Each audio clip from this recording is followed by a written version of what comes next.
வானதூதர் அனைவரும் புடைசூழ மானிட மகன் மாட்சியுடன் வரும்போது தம் மாட்சி மிகு அரியணையில் வீற்றிருப்பார்.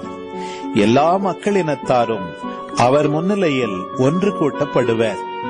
ஓர் ஆயர் செம்மறியாடுகளையும் வெள்ளாடுகளையும் வெவ்வேறாக பிரித்து செம்மறியாடுகளை வலப்பக்கத்திலும் வெள்ளாடுகளை இடப்பக்கத்திலும் நிறுத்துவது போல் அம்மக்களை அவர் வெவ்வேறாக பிரித்து நிறுத்துவார்.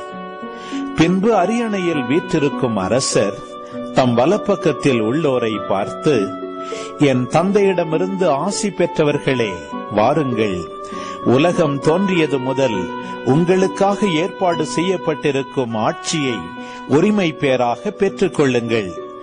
ஏனெனில் நான் பசியாயிருந்தேன், நீங்கள் உணவு கொடுத்தீர்கள். தாகமாயிருந்தேன், என் தாகத்தை தணித்தீர்கள். அந்நியனாக இருந்தேன், என்னை ஏற்றுக்கொண்டீர்கள். நான் ஆடையின்றி இருந்தேன், நீங்கள் எனக்கு ஆடை அணிவித்தீர்கள்.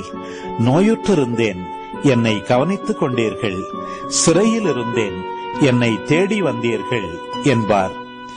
அதற்கு நேர்மையாளர்கள், ஆண்டவரே, எப்பொழுது உம்மை பசியுள்ளவராக கண்டு உணவளித்தோம்?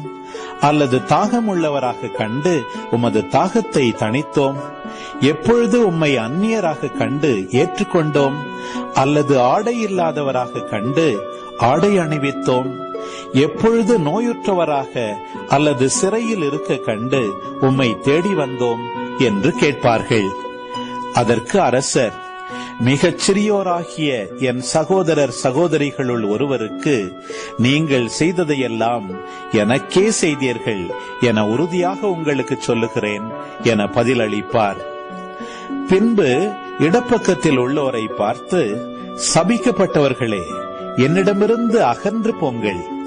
அலகைக்கும் அதன் தூதருக்கும் ஏற்பாடு செய்யப்பட்டிருக்கிற என்றும் அணையாத நெருப்புக்குள் செல்லுங்கள்.